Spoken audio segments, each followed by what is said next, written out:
Hello, we're the Davises. I'm Jeanie Davis. And I'm Rudy Davis. And today we want to show you some healthy snacks that you can make at home. People always ask us ideas for things that they can do that are healthy. And so what we're going to show you today is how to make some kale chips. These recipes can also be used with broccoli. You can use the broccoli florets, just cut the stem off the broccoli and use these same dressings, and these are done in the dehydrator. So this is something that's going to retain all of the nutrients. This is a wonderful way to get your greens into you.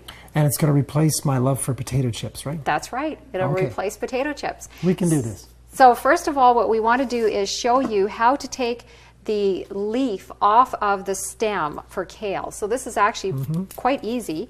You're just going to slide your fingers down the stem and the leaf comes right off.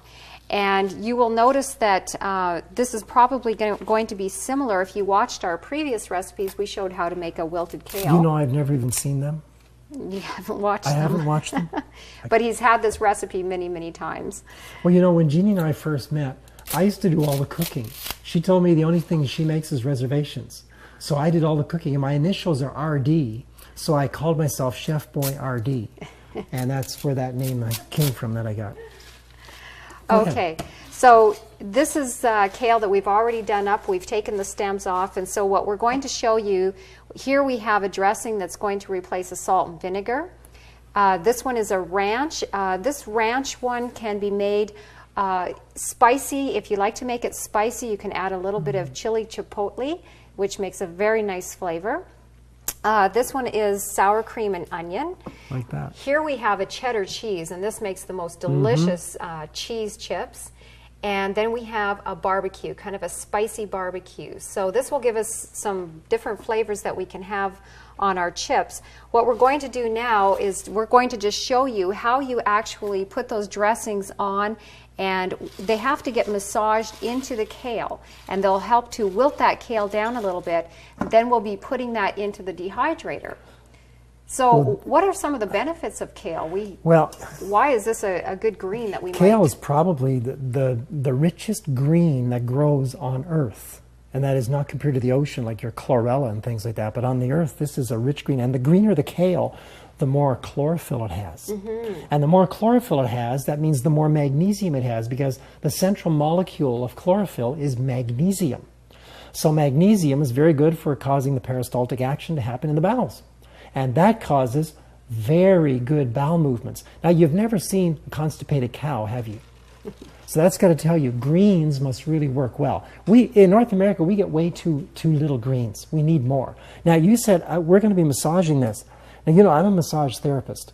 I've never massaged kale before. I've done human beings, but you got to show me something. This is very easy to do. Okay. So what we're going to start with, this is the dressing that's going to replace the salt and vinegar. We're just going to put some of this onto our kale. Now, of course, if you want to do a large bowl, normally when I make these, I do up a large amount, but you'll put a generous amount of the dressing into your dish of kale.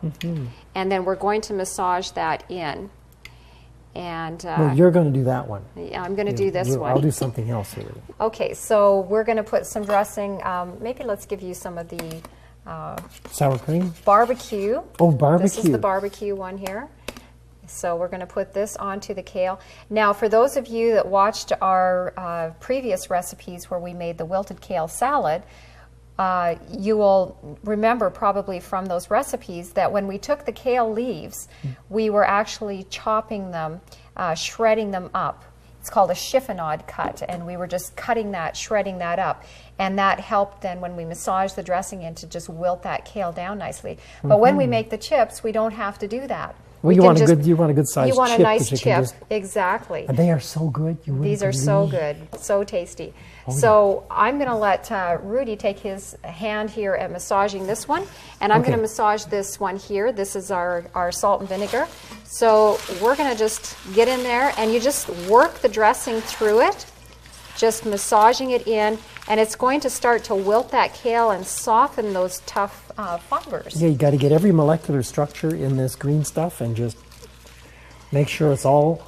You do want to make sure, though, that it's well coated. So Make sure to mix that dressing through so that your chip has lots of flavor on there. And this is not a deep tissue massage. This is just a gentle massage, if you will. Okay. It's a little messy, but it does a wonderful chip. So we've got that mixed through. Yep. Now what do I do with my paws? Your paws are going to have to get cleaned here shortly. You can't lick these, can you? Okay. I'm going to just walk past you and... I'll zip to the sink. Okay. So we're just going to put this on our dehydrator sheet now. And these are going to go in to dry.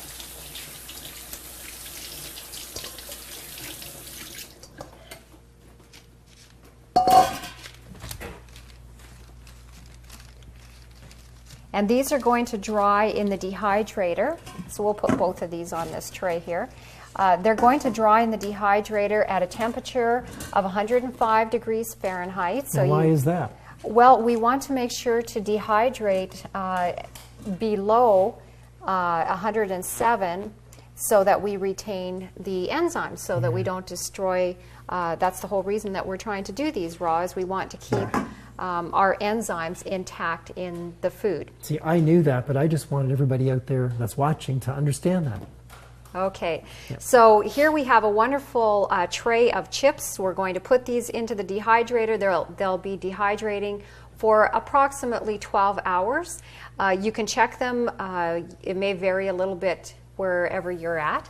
Just check them and see. Whenever they're done, they'll be nice and crispy and very flavorful. I think we should call them potential satiety satisfiers. There you go. There's a new name. Yeah.